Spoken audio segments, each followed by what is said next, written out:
Welcome to the Apeiron Life podcast. Today we're going to continue where we left it last. We're going to talk a little bit about aerobic fitness and aerobic training, or cardiovascular or cardiorespiratory training. Yes. But before we start, we want to give a shout out to Frank Gabot for all the Yeti gear that we have. We love it. So thank you, Frank. I think Joe Rogan's going to be really jealous when he sees Eitan Gelber in the Yeti hat, built for the wild. Love it. Yes.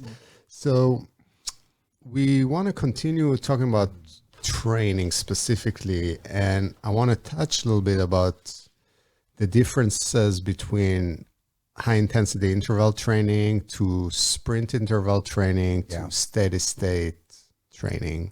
Yeah. Can you touch about themes of each and maybe touch about like high performers versus our Joe Schmoes that just want to be healthy? Yeah, Joe Schmoes in their Yeti hats. Yes. Okay, so how about we start, let's start with just a couple definitions. So right now, if you're in exercise physiology, and it's interesting because the papers are getting published and they really take definitions seriously. Trainers just out there in the wild doing whatever they want to do, they call stuff all kinds of things. But let's kind of go to the scientific literature a little bit. And the one type of aerobic training that we all know about is continuous and steady state. And what they mean by that is that it's continuous, like you're out for a run or a hike or a ride or a row or a swim. And it's continuous in that you pick an intensity that's sustainable for more than maybe 15, 20, 30 minutes. And it doesn't vary a lot. You kind of settle in on a heart rate, you settle in on a body temperature, you settle in on a pH, you settle in on a breathing rate, and everything is steady state. It's that the physiology is working in a way that's sufficient to match your energy needs. And so we call that continuous steady state exercise. That's really easy. For most people who are trying to get in a training effect, there's this thought, especially for cardiovascular training, which implies cardio, the heart, is that you're going to not want to work at intensity that's too hard because you'll get tired and it won't be sustained. It also won't be steady state. And when you exercise really hard, things drift and uncouple until you reach fatigue and stop. So you don't want to go too hard because you can't go long enough. But you don't want to go too easy, because if you go too easy, then the stimulus isn't strong enough to promote an adaptation. So somewhere usually between about 70 to 85% of your max heart rate, it's a really interesting place to be. And if you go to some gyms, they still have these charts on the walls back from the 80s and 90s, your cardiovascular training zone. And those came out because the idea was if you're somewhere between 70, 85% max heart rate, you'd reach steady state, and the heart would be beating at a frequency, but also with an intensity that's really close to maximum stroke volume, so that the heart beats and a lot of blood comes out for each beat. And the blood will actually fill up that heart. And when it beats at a near max stroke volume, it's a very solid intensity, and the heart adapts to that and it gets stronger and more resilient. If you go from like 80 to 90% max heart rate, you don't actually get more stroke volume. You just get a lot more heart rate frequency. And so the idea was don't go too hard because you're hitting a max intensity earlier, and the idea is it's not very sustainable. So to sum it up, continuous aerobic training, it's the intensity that you can handle for about 20, 30 minutes. And it's usually an intensity somewhere between about 70 to 85% max heart rate. Higher than zone 2. So if we're going to take that concept, if I'm talking about high performer now, for example, is that going to be above their lactate or anaerobic threshold or below usually? What would, because there are different philosophies around that. There is. And I know when I was working with the Australian National Cycling Program, we had this philosophy, and we were influenced. I worked for Heiko Salzwiedel. He was a East German cycling coach, and so they had really studied a lot of training methodology, and we were enamored with. When he came over, we didn't know how much drugs were used by these Germans. We just were amazed at the training methodology, which was also good. And his general philosophy was, early in the season, kind of off season, start to build up a lot of volume, a lot of minutes at sub threshold. So this would be kind of like a zone 2 or a low end zone 3, kind of right in that 70% max heart rate. And when I'm talking volume, I'm like, for these cyclists we were working with, they were building up, 3-hour rides, 4-hour rides, like very long rides, multiple rides per week, 3-4 per week. And then what would happen is they would start to then move up to starting to include some what would be called intensive endurance, whereas the lower stuff was called extensive endurance. And so you'd start to build up time kind of around your threshold. And then when you got ready for racing, you start to go through like a 4 to 6 week block and you go above threshold. And then as you got real close to racing, you started adding in the high intensity surges and the sport specificity. And the idea was if you did high intensity early, you'd adapt to it. But then they'd always say, there's a German term for it, I forget, but it's essentially along the lines of you fly and then you die. And so the idea is if all you do is intensity, it's not sustainable. You'll get a lift, you'll feel good for a week or two, and then you'll kind of just collapse into a valley of fatigue. Very interesting. Yeah, So talk a little bit about your average Joe's schmoes for steady state training. What are we looking for? It's super interesting, isn't it? And Eitan, you're just living this life right now, and I get to kind of live vicariously through you as, in client rounds when you talk about different clients who really just want to pursue health. More than anything, they just want to be healthy. And so for them, I can hear you guys talking about, let's pick modalities that are safe. He's playing a lot of tennis, and he's got this tennis elbow and his hips hurting him. And if we can just get him into modalities that are safer, if he just pick up hiking or if he do some cycling, he could stress the heart and it would be safer. Also talk a lot about enjoyability, logistically making it super easy. These people are traveling around all the time. They're in a hotel room. What's going to be in the hotel lobby? What do they have access to? And it turns into a game of frequency as the dominating feature, frequency and enjoyability and the ability to back up and do it again the next day, versus them. And they'll come back, won't they? Because they hear the podcast, they read the books, and they're all like, oh, Lance Armstrong was talking about, 2 millimole blood lactate and then moving into 3 millimole, and am I too high? And what heart rate should I be at? And you can see that really the main message is get out there. If you're in 70%, 80% max heart rate, if it feels good, go a little harder. If it feels too easy, then you can go a little harder. If it feels like it's too hard and you're laboring, go a little easier. The more important thing for you for health is that you stay frequent, get in, those 150 minutes of at least moderate intensity exercise weekly, and then that's your health benefits, and let everything else build from there. Yeah, so I want to touch on that modality. That's a big thing for us. Modality does matter.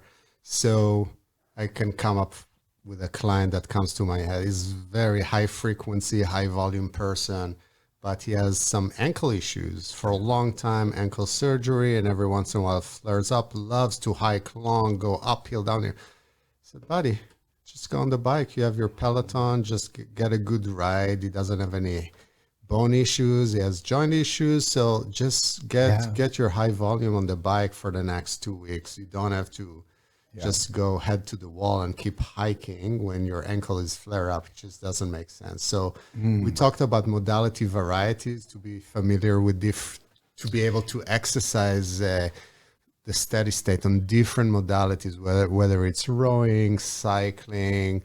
Some people love the elliptical, just walking outdoors, etc. So important. So you have options when something flares up. And it brings up a good point, Eitan, where it's so easy as you get older for the diversity of your exercise modalities to just shrink. You're a little kid, you go ice skating, you go skiing, you play in the playground, you fight with your brothers, you're doing tons of stuff. You get older, some people, and we have some clients say they do golf. You're like, so what else do you do?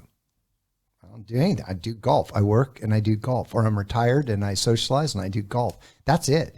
And the problem with that, as you pointed out numerous times, is if something happens like this client you were just talking about and they've got a foot or ankle injury, if the person, their back gets jacked up and they can't golf, They got nothing. They've got nothing. So not only can they not keep their body moving because that's all they're familiar with and comfortable with, they also lose their social network as well. So if you can say, well, today I'm going to go to the pool, and today I'm going to go out and paddle in a boat, and today I'm going to go for a hike, and then I'm going to go for a ride, and then I'm going to go mountain bike. I mean, that's a great life, isn't it? You got a lot of variability and variety in there to just keep your body intact and supported with, especially with this aerobic fitness. So we talked a little bit about definitions. So can you Yeah. explain me the definition of high intensity interval Yeah. training, like time frame, limits, etc.? Yeah. So interval training, as the name sounds, I think it's very intuitive. It's an interval of higher intensity work interspersed with an interval of recovery. So when you think about that, you can just see the matrix open up. It's like, well, how many intervals should I do? How long should the intervals last? How intense should the interval be? How long should the recovery be? What kind of modality should I be doing? How many days a week should I do it? So it starts to get really, a rich number of options start to open up. The research that I've read and the research that kind of has guided me is presented actually in old textbooks, like by Per Olaf Ostrand in his textbook of works physiology, and Fox and Matthews have another great textbook that I trained on. That's when I was coming through my undergraduate years. And the rule of thumb was to essentially pick an exercise intensity that was up above 85-90% of your VO2 max. And so this would qualify with ACSM guidelines of 75 minutes of high intensity per week as a recommendation. This would put you in that zone. From a perception of effort, it's usually considered hard. So it's not extreme, but it's hard. And usually the intervals come at least 1 minute in duration, all the way up to like 4 or 5 minutes in duration. And a really nice dose that is a recommended kind of target is 20 minutes. So you get all of these, now we put constraints on the variables. So you could say, we're going to do 21 minute intervals with a 1 minute recovery. Or you could say, we're going to do, let's do 10 2-minute intervals, still at the 20 minute dose, 7 3-minute intervals. We could do 5 4-minute intervals. All of them are giving you this kind of 20-minute dose of work time. And as the intervals get longer, the recovery time usually shortens a little. And the reason they do that is just because the research has shown that if you go 5 minutes on and 5 minutes off versus 5 minutes on and say 2.5 minutes off, you aren't compromising your workload, and you're just taking extra time. You're just adding more time, and it's not time that's adding to a training stimulus. It's just adding time. So they shorten it down. So real, with cyclists, what we'll do is if they're like a professional cyclist, you'll start to work in a real classic routine for them would be building up to doing 6 5-minute intervals. The first batch of 2 they're paced right around VO2 max power output, 5 minutes. And so the first ones are hard, but you can do them. The second ones you're struggling. And then the last 2 are they're hard. So let me ask you a question. Yeah. So you said 20 minutes of work. Is the interval itself work or the total work time? So let's say I'm doing 10 sets of 1 minute intervals with 1 minute rest ratio. Does that include 10 minutes of work? Or so it doubles. Yeah, that's a 20-minute session. Yeah. So if you were doing 10 1-minute intervals, that's the dose of work that you're looking for. Yeah. So an elite athlete might be trying to get in 30-minute dose for health and wellness. So again, let's go back to these guidelines: World Health Organization, American Heart Association, American College of Sports Medicine. It's so nice to see them all converge on the same recommendation. And the recommendation is built off of years of epidemiological research saying some individuals have great heart health and they do higher intensity work. They don't necessarily do all the volume. And so it's like how much high intensity work. And so a real classic interval training session you could do. And we do this on the treadmill because we test on the treadmill and it's easy to administer on this treadmill. You come in and you put the treadmill 3.5 miles an hour, let it be flat or even 4% grade, 5-minute warm up. So there's your first 5 minutes. Then all you have to do is 4 4-minute intervals and pick one workload below the workload where you achieved your max. So that's 4 minutes on, 1 minute off, another 5, 4 minutes on, 1 minute off, another 5. So that's a 25-minute session. You get to count that as a 25-minute session. And you do that 3 times a week, you're pretty much done. Yeah. And from health benefit perspective, there's more of the interval training. What are some of the benefits of that, even regardless of the modality? Yeah. So the benefits, and this is sometimes gets a little bit controversial as far as the heart adaptations associated with your maximum aerobic capacity adaptations. Those improve with smaller doses. When the intensity is high with interval training, then you start to get these really nice cardiovascular adaptations. And so it's Marty Gambala. He's, from McMaster's, done so much great research. He actually, when I was at the AIS, came out and did a sabbatical with us. And he was probably, others had done this kind of research, but he really went after it. And he started looking at the higher intensity cardiovascular training and looking at all of the adaptations in the muscle and all the adaptations in the heart and all the adaptations in the blood. And he was saying, hey, a lot of people don't do aerobic training because they don't feel like they have the time. They're a mom with kids, or they're busy at work, or they just don't have enough time. And he was saying, that's not a fair excuse. If you just have 75 minutes a week, grab a Saturday, Sunday, and a Wednesday, and you do your little 25 minutes of higher intensity work, and I'll give you the intervals, you're going to be fine. And he called that high intensity interval training. He also went one step further, if we want to go there now, and he played around with sit, with the sprint. I would. Okay. So actually, we talk about that as well. And I use some of his actually protocols to the sit, so I can review as well. But you can he's got a couple really nice review papers, and now sit is different. Sit are really hard, like they're almost all out max and below 30 seconds. Yeah, usually, and there's a lot of them at around 20. A lot of these protocols will use a 15 or 20 second interval. Usually the recovery time is longer. There's one protocol that gets a lot of press. I'm not sure where to, it's the 8 by 20 seconds. That's Tabata. Well, Tabata yeah, when they have the work rest ratio that fits the Tabata, that gets a lot of attention. There's another one out that's just 3 all out 20-second sprints with like a 3-minute recovery in between. And he's shown that the heart adapts, VO2 max adapts. They've done biopsies and shown that the mitochondria adapt. So that's where it gets controversial. A lot of people say, oh, your mitochondria, your peripheral muscle adaptations, they only adapt at these long, low intensity duration efforts. Marty said, no, that's not quite true. You can get peripheral adaptations. And he also makes the case that when you do these higher intensity sprints, you recruit more muscle mass. And so you give more of the muscle mass a chance to adapt. At the low intensity, you're only recruiting really your slow twitch fibers. And so there's a lot of your fast oxidative glycolytic fast twitch. They're not even getting really recruited. So the take-home message is sit has become very interesting. These sprint interval training sessions, they're usually much shorter, but they are very, very demanding. And if you're doing it on a bike, they can be relatively safe. But when you're running on a treadmill, now as you get older, you run the risk of potentially straining something. So you got to be strong, you got to be resilient, you got to be kind of work into these. So you got to train to be able to train like train that. To train, which doesn't get talked about a lot. Yeah. And I like one of his protocol. It's basically 3 different sets of intervals. The first one is the Tabata that you talked about. Yeah. So you start with the Tabata. Yeah.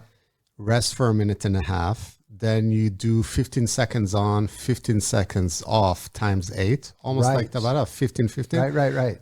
Rest for another 90 seconds when you're done with those. And then the last set, you do the opposite. You do sprints for 10 seconds, 20 seconds off. Easy to kind of remember how to do it. Times 8. Yeah. Total work time, total session time is 15 minutes. That's great. It's sweet. So if you go and you like to do your resistance training and you're already sweating and you want to get an extra response, like For That's good. adaptation, you throw it out there at the end and bang, And 15 minutes. there's two things you brought up that I think are really interesting. So one is with the high intensity, we hear a lot about specificity of adaptation, but what doesn't get talked about a lot is specificity of fatigue. And you can habituate yourself and condition yourself to kind of loathe and avoid and not enjoy certain types of workouts. Yes. And I think what you just talked about is great, isn't it? You see this a lot with elite athletes. When it gets to the real high intensity,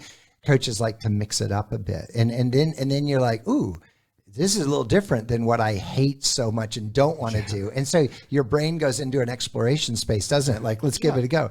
Then you feel bad after that. And you're like, I don't want to do that one anymore. And so you just talked about ways of mixing it up. Yeah. And the other thing is you brought back in the theme of mixing in multiple modalities. You can do these with like the double pole ergometer machine. You can do these on the rowing machine. You can do these a lot of different ways. So we talked about health benefits of those things as well. We found some interesting paper relates the higher intensity and visceral fat. Yeah, that's good. And I saw it. It's becoming a little bit controversial in some circles, but hey, that's our job, isn't it? Yeah. Like our clients are out there, they're investing and running companies. So it's up to us to wade through the literature and to use the evidence that comes out to best suit the needs of our clients. And one paper, and there's a couple of them, they suggest that the higher intensity exercise, and this works for HIIT as well as sit, primarily the HIIT, which is now back to these kind of 2, 3, 4, 5 minute intervals, that if you match workouts for caloric expenditure, which might mean an hour of endurance training versus maybe only 20 minutes of the higher intensity training, that for the same caloric burn during the training, there's a greater reduction of visceral adipose tissue associated with the higher intensity. So then the question is, well, why? Well, some will just go right to APOC, or this excess post-exercise oxygen consumption, which is when you go a bit anaerobic and you get really hot, it takes a while for your body to come back to baseline levels. You have to use your metabolism, and you have to use energy to basically right the wrongs. So basically the bigger the spike of intensity, the longer it takes for baseline versus in steady state, you kind of stay there and then you go. It comes right back down. Quick.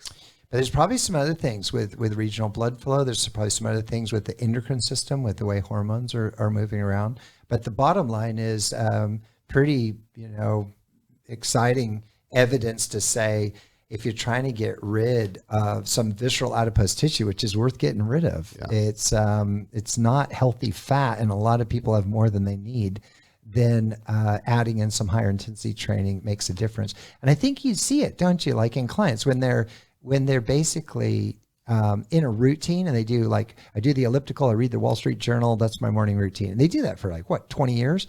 And then they come in with us and everything gets mixed up. And then they'll do a DEXA scan. Donnie will run them through, and he measures the visceral adipose tissue, and which we'll get in the whole body comp. So it's an episode in itself, but suffice it to say that they'll start to get leaner, and they'll be like, I never knew I could get lean like this again. What's going on? And probably the resistance training combined with the higher intensity cardio has an effect. Yeah. So I think as far as training, we cover the basics. I think it's going to be good to close this episode. And thank you, Dr. Martin, for your time. It was a pleasure. I loved looking at your Yeti hat. Thank you very much, David and Eitan. It was an honor listening to what you had to say today.